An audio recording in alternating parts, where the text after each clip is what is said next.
Once upon a time, in La Canada, Flintridge, California, lived a boy who was really fond of playing video games. But nobody ever imagined, however, that one day he would become the famous game designer and president of Blizzard Entertainment, known as Jeff Kaplan. But how did Jeff Kaplan become such a famous video game designer? And why did he choose the video game industry? Is it true that he was a writer once? Is Jeff's wife also a hardcore gamer? What was his life like for family? And why does he choose to ruin our lives with every patch he releases? It's time for me to answer all these questions and more, since this is ASMR. Aaron, back at it again with another daily video to help you relax. So lay back and enjoy the ride. I hope this video gets you through your day, or even better, I hope this read helps you gently fall asleep. I can't wait to get started. This is the tale of Jeff Kaplan.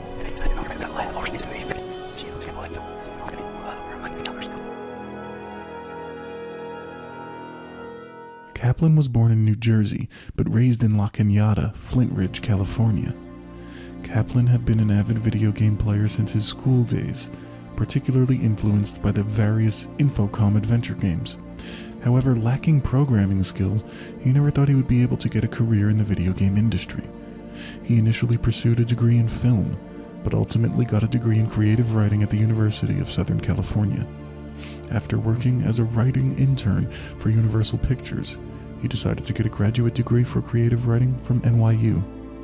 Following this, he worked for his father's recruiting business while performing creative writing on the side to try to get his stories published. He was unsuccessful at getting any of his creative stories published for several years, receiving over 170 rejection notices in a single year.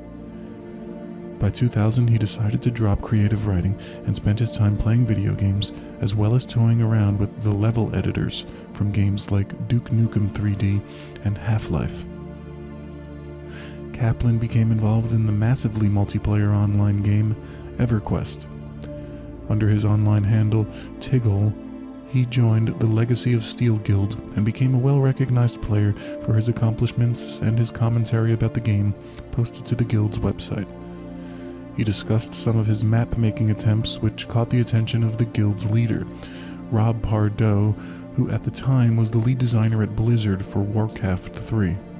Kaplan was aware that some of his guild members worked at Blizzard, but he had not recognized the importance of the company at that point. Around 2001, Pardo invited Kaplan to come visit Blizzard's offices in Los Angeles, during which time he was introduced to several other Blizzard guild members, and they showed him the yet unannounced MMO World of Warcraft. They had been working on it for several years. Several similar meetings happened over the next few months. Later, after World of Warcraft was announced, Pardo suggested that Kaplan apply for a recently posted job for a World of Warcraft quest designer there. Kaplan realized that the job description was tailor-made for his background, and that his previous visit to Blizzard had been an informal job interview. Kaplan applied and was hired into Blizzard by May 2002. Kaplan's initial work at Blizzard was helping with quality assurance for Warcraft 3, Reign of Chaos, in the weeks prior to its release. After Warcraft 3 shipped, he joined with the WoW team as one of the first two quest designers along with Pat Nagel, and worked closely with the game's creative director, Chris Metzen. Kaplan's work focused on the player versus environment elements of WoW, including quest design and the overall aesthetics for the various dungeons and raids. He described his position as a medium between Metzen's creative elements and the programmers and artists of the level design team.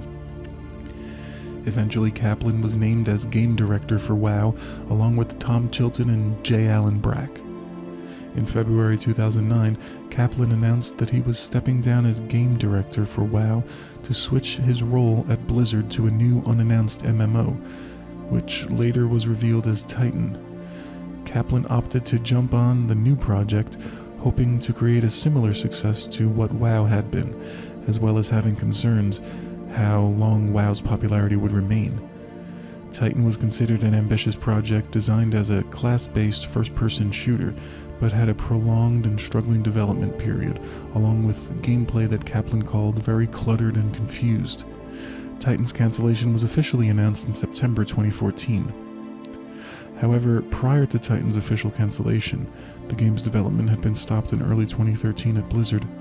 All but 40 members of the Titan team were reassigned to other projects, with the remaining people, including Kaplan and Metzen, tasked by management to come up with the new intellectual property within a few weeks, or otherwise they would be reassigned. Kaplan and Metzen led this team to take some of the gameplay and creative elements of Titan and created a team-based shooter, which became Overwatch. With the project approved by Blizzard, Kaplan became the game's lead director, with Metzen serving as creative director. Overwatch became extremely successful for Blizzard, earning more than $1 billion in revenue within its first year, and having drawn more than 35 million players worldwide.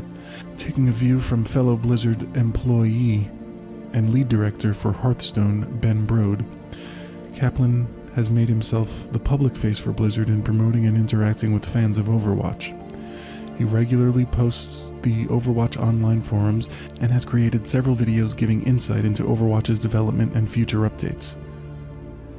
Kaplan reportedly went to school at the University of California. There he enrolled the course called Creative Writing.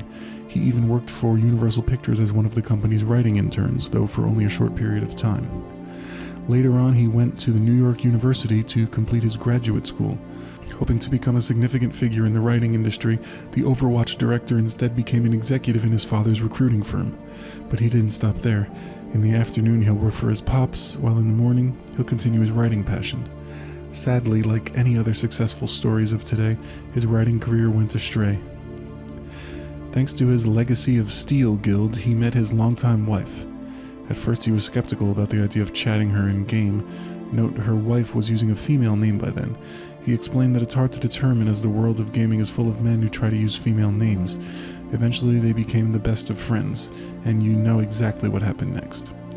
In 2017, Kaplan was awarded with the Vanguard Award at the Fun and Serious Game Festival, which takes place in the Spanish city of Bilbao. And so ends the tale of the famous video game designer, Jeff Kaplan, who lived happily ever after, making games so that we can all have a bit of fun and action.